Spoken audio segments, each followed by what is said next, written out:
Muchas gracias, Ricardo. Gracias. Claro que sí, Eduardo. Buenos días. Muchas gracias. ¿Cómo estás? Bien, buenos días. Muy bien. ¿Y tú cómo estás? Bien, afortunadamente. A ver, el asunto, el CIEP hizo una investigación muy interesante y bueno, nos han indicado que tú eres la persona que mueve el pandero en esos temas de deuda dentro del CIEP, que es una institución que a mí me parece que es fundamental para entender y analizar cómo va el trayecto de la economía mexicana. A ver, dime, ¿cuál es el nivel de deuda que tiene actualmente el gobierno federal? Ok, buenos días, Eduardo, a ti y a todo tu auditorio. El nivel de deuda de México, es que es difícil poder tener un poquito de perspectiva a veces porque nos confundimos sobre cuál es el nivel de deuda ideal que puede tener México u otros Claro, países similares. Si nos comparamos el nivel de deuda de México con Estados Unidos, con Japón, pareciera ser que la deuda no es tan grande. sí, Si estamos como en por debajo de 50 puntos del PIB y Estados Unidos está por arriba de 100 puntos del PIB y Japón por arriba de inclusive de 200 puntos del PIB. Sin embargo, lo que nosotros estamos haciendo con esta investigación es, bueno, vamos a relativizar cuánto nos cuesta la deuda, cuánto nos cuesta la deuda relativo al nivel de deuda, no sí, cuánta deuda tenemos relativo al tamaño de la economía. Es un poquito diferente ver la sí, perspectiva. Y si hacemos la perspectiva de cuánto nos cuesta la deuda con respecto al saldo de la deuda, pues estamos teniendo unas tasas efectivas mucho más altas que pudiera tener Estados Unidos, que puede tener muchos otros países, como mencionabas hace rato, por el nivel de riesgo que existe en el país, ¿no? sí, A nivel de riesgo que existe. Entonces, bueno, hicimos un análisis de una serie de tres partes, que va a ser de cuánto le cuesta la deuda al gobierno federal, cuánto le ujú, cuesta la deuda a Pemex y a CFE, y cuánto le cuesta la deuda pues, a otros compromisos que el sector público puede tener. Y sobre todo lo estamos haciendo con esta perspectiva de pues, los cambios de la tasa de interés, de objetivo y cuánto esto le va a sí, impactar en el corto y en el largo plazo por los compromisos que tiene no solamente México con la deuda, sino compromisos que tiene con la salud, con la educación, claro. con la infraestructura, etcétera. Y eso es lo que nos dedicamos en esta investigación, es decir, bueno, ¿cuál es el riesgo que estamos enfrentando ahorita con las diferentes tasas de interés que están aumentando? Y en particular, bueno, si esto va a representar más recortes a otros gastos que tenemos, como ya estamos viendo en salud y en educación. Entonces, básicamente es lo que, con la investigación, eso es lo que nosotros queremos, pues analizar. Ahora, ¿cuáles son los principales hallazgos de esta investigación?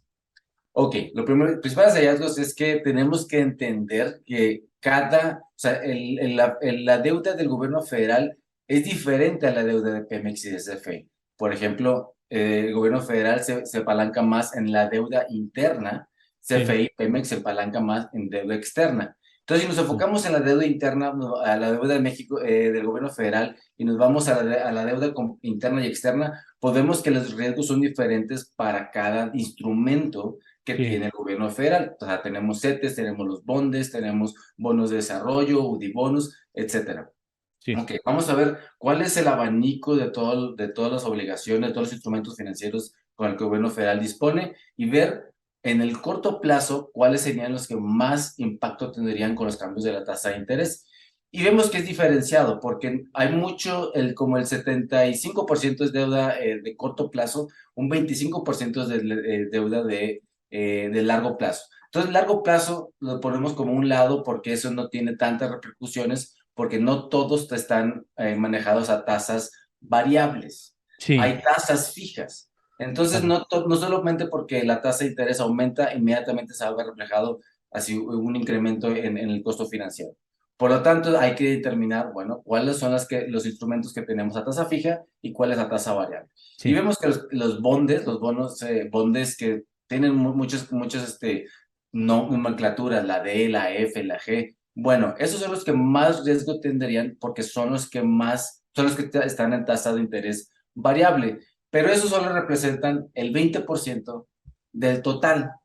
Entonces ya cuando estamos hablando de tasas de interés que están aumentando o disminuyendo, pues estamos hablando particularmente de un cierto tipo de instrumentos como los bondes, que son a tasa fija, o lo que podemos pensar también en los CETES, que aunque son a tasa fija, perdón, los otros son tasa variable. Esos que son a tasa fija, pero como los CETES son de corto plazo, justo rápidamente se ajustan las tasas de interés. Entonces, con los CETES y los bondes, son los instrumentos que más riesgo estamos actualmente enfrentando por el aumento de la tasa de interés. Inclusive ya vimos que al cierre de junio del 2022, pues ya estamos gastando en costo financiero la deuda por encima que el gasto completo en salud.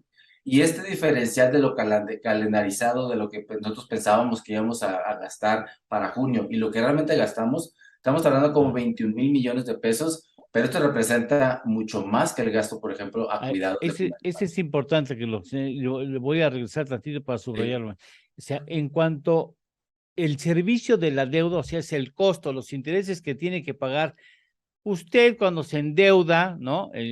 Al pagar tasa de interés en una tarjeta de crédito, tiene un costo el tener ese préstamo, digámoslo así, bueno, para traducirlo de manera sencilla. Bueno, el costo de la deuda mexicana es mayor que el Ujú. presupuesto total asignado al sector salud.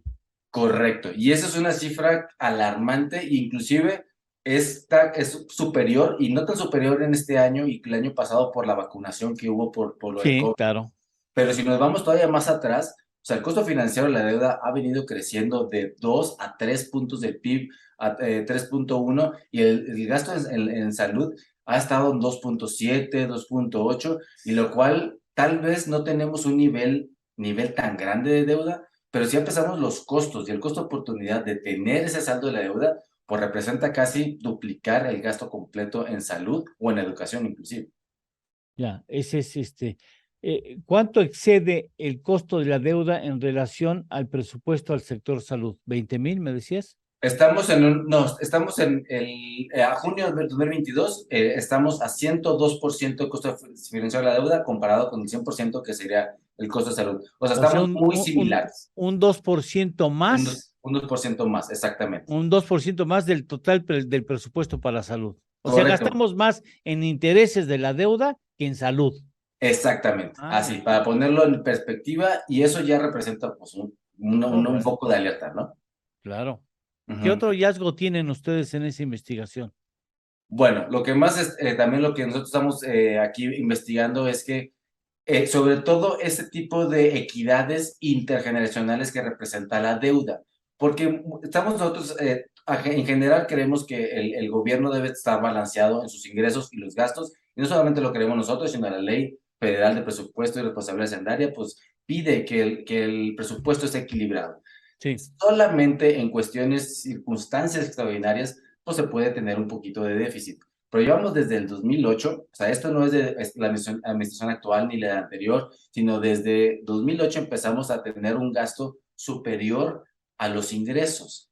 Por lo tanto, ya llevamos más de 10 años, ya unos 14 años gastando más de lo que recaudamos, y esto no es sostenible, porque lo que representa esto únicamente es vamos a pasar esta obligación más adelante, a administraciones más adelante, inclusive a las futuras generaciones, para que no solamente enfrenten un sistema financiero con deuda, con costo financiero, sino vamos a enfrentar una situación donde tengamos menos personas trabajando porque la tensión demográfica existe, donde tengamos ujú, menos petróleo, donde tengamos otro tipo de pensiones crecientes, y el estrés que le estamos metiendo al sistema fiscal y las obligaciones que le estamos heredando a las futuras generaciones, pues qué tan justo será de decir, oigan, a las futuras generaciones, oigan, ya no tenemos petróleo, me heredaste deuda, cuando había más jóvenes y trabajadores, no hiciste ahorros, y ahora tengo yo que pagar más impuestos o recibir menos gastos en salud o eso.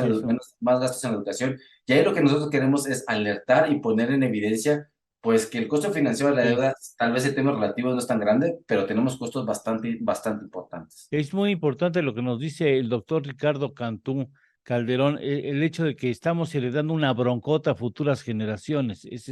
Y esto, a ver, esto que ustedes señalan en la primera investigación de 3 que van a realizar, Correcto. esto está indicando que el costo de la deuda está siendo muy alto porque restringe otras oportunidades, o sea, restringe una mejor educación o un presupuesto más alto en educación o en salud, que son las áreas fundamentales que nos ha enseñado la pandemia, Ujú. o exigirá un recorte o una reactivación de recursos, y más adelante es impostergable una reforma fiscal o una reforma, más bien, reforma hacendaria. Eso es lo Ujú. que nos está señalando claramente el resultado de esta investigación. Correcto, nos surge pensar bien cómo estamos recaudando las obligaciones de gasto que vamos a tener en el largo plazo, quiénes realmente van a terminar pagando estos costos de la deuda. Y a mí se me hace muy alarmante ya estar gastando por intereses más que en salud, más que todo en Sí, salud.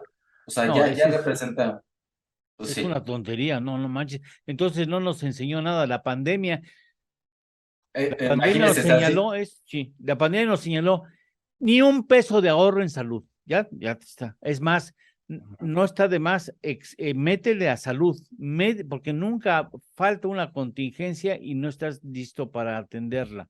Métele a salud, métele a educación, pero no aprendimos. Sí, claro, hay que tener claras las prioridades sociales que tenemos en el sistema fiscal. ¿Por qué estamos gastando más en costos ineludibles como costo financiero de la deuda que salud, Sí. educación? Y pues bueno, ya entra las preguntas de, bueno, ¿qué tan justo y redistributivo es el sistema fiscal y qué tanto realmente está ayudando al bienestar social? ¿Cuándo lanzan el resultado de la segunda investigación? Va a ser para finales de septiembre porque ya viene el paquete económico Mm, la próxima semana y ahí El vamos a 8 estar también pues analizando todo el paquete. el jueves, el jueves. El, ¿Y a ti te toca esa parte dentro del A mí CIEP? me toca ingresos y deuda, exactamente. Ya el Ingresos. salarios y costo financiero, etcétera. Hoy, bueno, te volveremos a molestar, doctor. Co- Con un gustazo para decirle los hallazgos de lo que esperamos para el 2023. No, pues sí, si ustedes son los que le entienden al asunto. Te agradezco mucho que hayas estado aquí en esta tu casa. Muchas gracias, Eduardo, un placer. Muchas gracias por Ricardo. todo. Muchas gracias. Muy interesante y muy importante. Traduce al CIEP nuestro reconocimiento de que realizan ustedes un papel muy importante en el país. Yo cada rato molesto a Alejandra Macías, a la doctora Alejandra Macías, y ahora comenzaremos a molestarte a ti con frecuencia, pero si ustedes son los que le entienden, son los que tienen derecho a hablarle directamente al público. Muchas gracias, muchas felicidades por su trabajo, ¿eh? Gracias, Eduardo. A ti y a todo tu auditorio. Muy buenos días.